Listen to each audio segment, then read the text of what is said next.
കാരുണ്യ പ്രവർത്തനങ്ങൾക്ക് തുക സ്വരൂപിക്കുന്നതിനായി കെഎസ്യു മാലോത്ത് കസബ പൂർവ്വ വിദ്യാർത്ഥി കൂട്ടായ്മയും കായിക പ്രേമികളും സംയുക്തമായി വടംവലി മത്സരം സംഘടിപ്പിക്കുന്നു.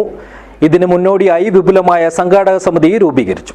This news sponsored by Bobby Chemmanur international jewellers. കാരുണ്യ പ്രവർത്തനങ്ങൾക്ക് തുക കണ്ടെത്താനായാണ് കെഎസ്യു മാലോത്ത് കസബ പൂർവ്വ വിദ്യാർത്ഥി കൂട്ടായ്മയും മലയോരത്തെ കായിക പ്രേമികളും സംയുക്തമായി അഖില കേരള വടംവലി മത്സരം സംഘടിപ്പിക്കുന്നത്. ഇതിന്റെ ഭാഗമായി മത്സരത്തിന്റെ ആവേശവും ഉദ്ദേശവും ജനങ്ങളിലേക്ക് എത്തിക്കുന്നതിനായി വിപുലമായ കമ്മിറ്റിയാണ് രൂപീകരിച്ചത്.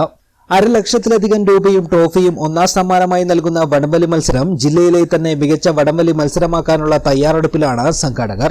കഴിഞ്ഞ വർഷം ഒരു വ്യക്തിയുടെ ചികിത്സയ്ക്ക് വേണ്ടി മെഗാ ബിരിയാണി ചലഞ്ച് നടത്തി ലക്ഷക്കണക്കിന് രൂപ പിരിച്ചു നൽകിയ ഈ കൂട്ടായ്മയുടെ പ്രവർത്തനം ഏറെ ശ്രദ്ധ നേടിയിരുന്നു.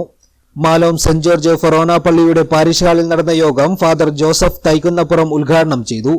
നമുക്കിവിടെ ജാതിയുടെയോ മതത്തിന്റെയോ രാഷ്ട്രീയത്തിന്റെയോ ഒന്നും മുഖ്യാത്തില്ലാതെ നമ്മൾ എല്ലാവരും ഒരു കൂട്ടായ്മയിൽ ഒരു കീഴിൽ പ്രവർത്തിക്കുന്നവരാണെന്നും നാട് നന്മയ്ക്ക് വേണ്ടി പരസ്പരം കൈകോർക്കുന്നവരാണെന്നുമുള്ള വലിയ ഒരു ഓർമ്മപ്പെടുത്തൽ ഈ കൂട്ടായ്മ നൽകുകയാണ്.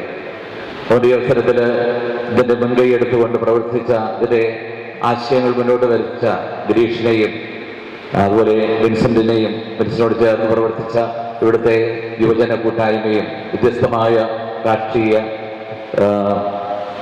പ്രവർത്തനങ്ങൾ കാഴ്ചവെക്കുന്ന സഹോദരങ്ങളെ സാമൂഹ്യ പ്രവർത്തന മേഖലകളിൽ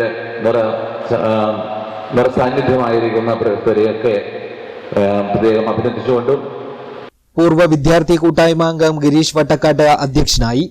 Meenakshi Balakrishnan, James Panthamakkal, Harish P Nair, Jomon Jose, T P Thampan, Joy Pendanathu, T K Ebijin, Jomon Joy, P C Raghu, Binsy Jain, Jessy Tomy, Sani Joseph, Andros Vattakkunnel തുടങ്ങിയവർ സംസാരിച്ചു.